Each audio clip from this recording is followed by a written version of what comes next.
हिमाचल प्रदेश में कोविड-19 के कुल मिला के 290 केसेस हुए हैं और इनमें से 204 केसेस एक्टिव है, 77 केसेस डिस्चार्ज हुए हैं और 5 डेथ हुई है। हमारा जो सेकेंड बैटल का अधिकतर केसेस जो बाहरी राज्यों से हिमाचल आए हैं, ये कैरियर बन के आने की वजह से हुआ है और इनको क्वारंटाइन में रखा गया है, इसलिए ज्यादा चिंता करने की आवश्यकता नहीं है, लेकिन फिर भी हमें सतर्क रहने की आवश्यकता है।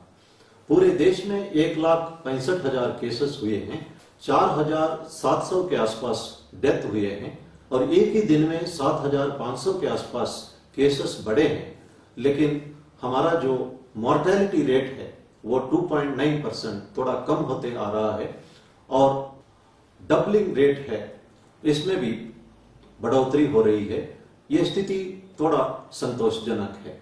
तो पूरे विश्व में भारत का पोजीशन 9th पोजीशन है नंबर ऑफ केसेस के हिसाब से और 13th पोजीशन है नंबर ऑफ डेथ के हिसाब से।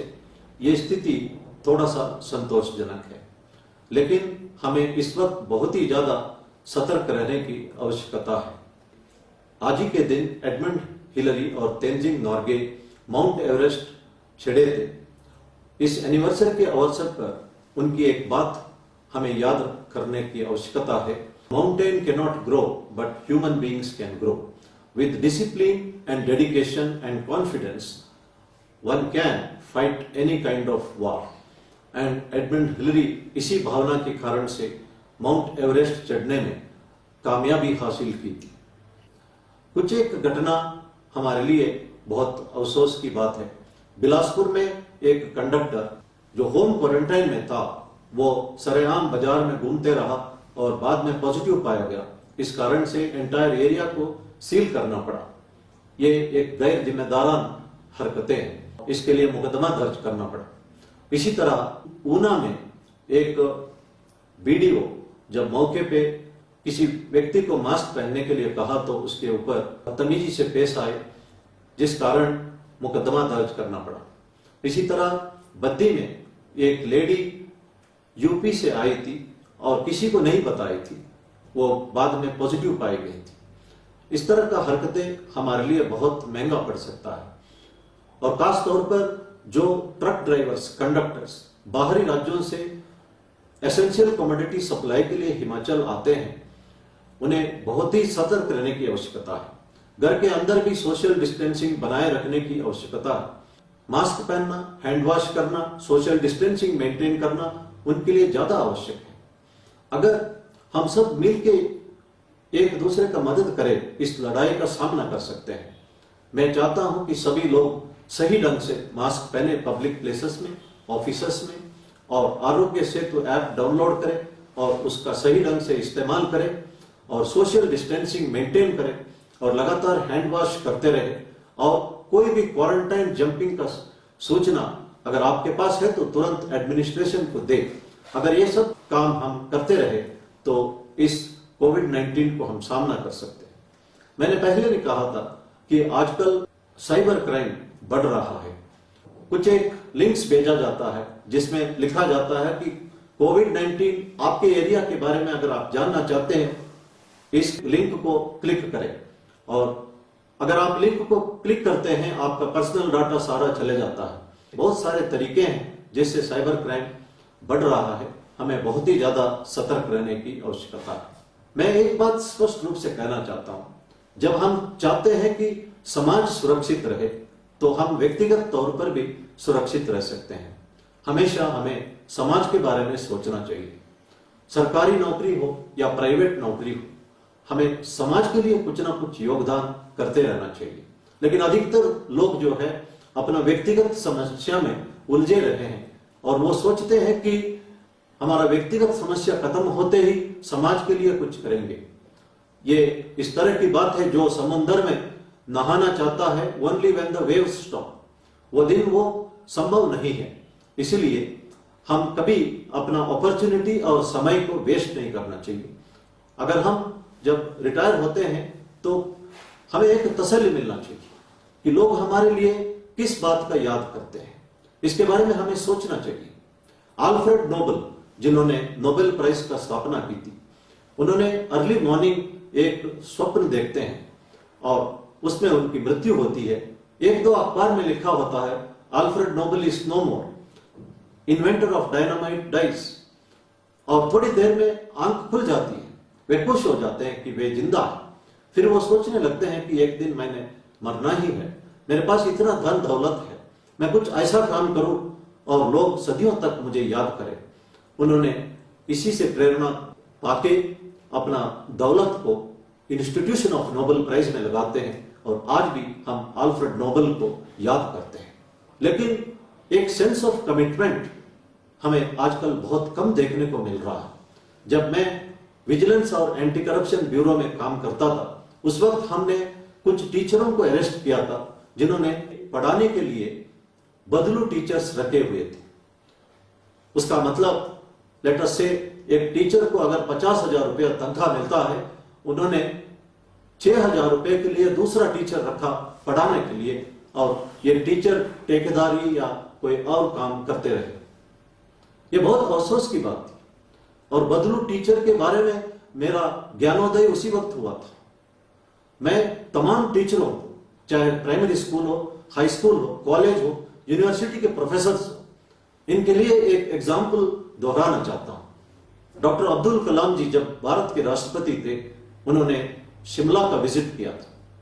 उस वक्त वे बच्चों को संबोधित करते थे और एक लड़की ने उनसे पूछा कि how to get happiness and contentment in life. Doctor Kalam ने जवाब दिया है कि happiness and contentment will come with commitment to one's profession. उन्होंने एक एग्जाम्पल दिया। उनके एक टीचर होते थे शिव सुब्रमण्यम अय्यर, सिंपल लिविंग था उनका, लेकिन पढ़ाई में पूरा ध्यान देते थे, मेहनत करते थे। जब स्कूल का रिजल्ट अच्छा होता था या किसी भी स्टूडेंट जिंदगी में कुछ हासिल करता था, उसी से वो खुश रहते थे। डॉक्टर कलाम ने कहा, इस वक्त मैं भारत के राष्ट्रपति हूं, मेरे साथ पूरा थामझाम है, फिर भी मेरे वे टीचर मेरे से ज्यादा खुश रहते थे। मेरे ख्याल में इससे बेहतर कोई एग्जाम्पल हम दे नहीं सकते। इसीलिए कहा जाता है वर्क इज वर्शिप। जो वर्शिप से हमें जो ग्रेस मिलता है, अगर सिंसियरली काम करने से वो ग्रेस मिल सकता है और हम एक तृप्ति लाइफ में पा सकते हैं। इसलिए मैं कहता हूं हमारा जो भी प्रोफेशन है, पूरा डेडिकेशन से हमें काम करना चाहिए। हमेशा हम पूरा दुनिया को बदलने के बारे में सोचना नहीं चाहिए। कोई भी दुनिया को बदल नहीं सकता except the person who has made this world. सिर्फ भगवान ही दुनिया को बदल सकता है। हम अपना लिमिटेड स्फीयर ऑफ एक्टिविटी में जो कुछ कर सकते हैं वो करना चाहिए। एक टीचर चाहे 5 स्टूडेंट्स या 10 स्टूडेंट्स का जिंदगी बदल सकता है, वो करना चाहिए। अगर हम कुछ लोगों को मदद कर सकते हैं, करना चाहिए।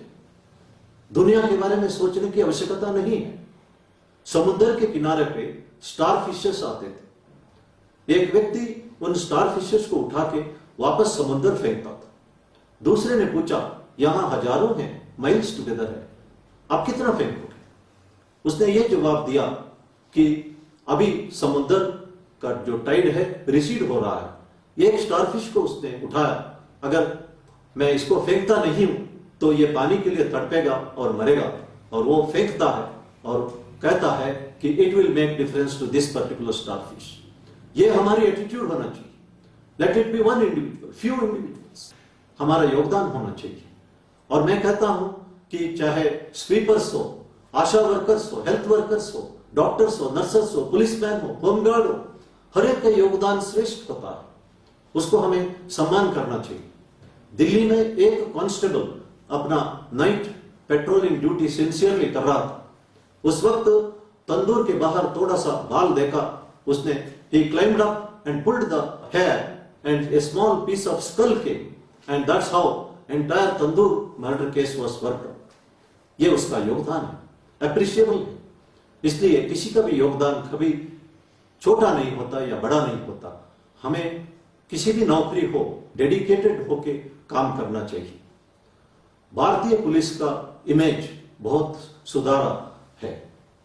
हम अगर 20वीं शताब्दी देखें, हिंदी फिल्म्स में पुलिस को एक मजाकिया तौर पर दिखाया जाता था। आज लोग उन फिल्म्स को देखना पसंद करते हैं जहां पुलिस अफसर को एक जांबाज के तौर पर, एक सिंघम के तौर पर, एक ऑनेस्ट पुलिस अफसर के तौर पर दिखाया जाता है।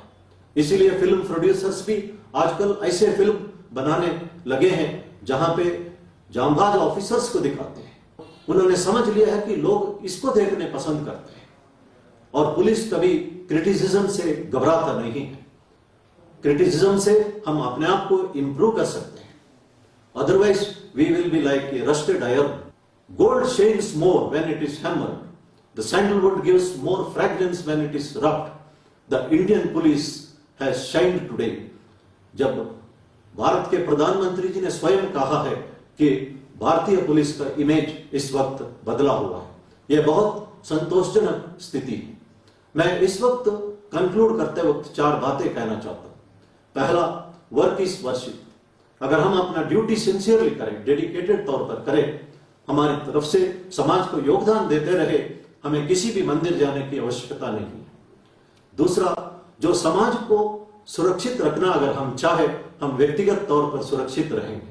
समाज की सुरक्षा और व्यक्ति की सुरक्षा में कोई अंतर नहीं है। तीसरा, when we help others we are basically helping ourselves। और चौथा, when we respect others we are basically respecting ourselves। there is absolutely no difference respecting others and respecting oneself।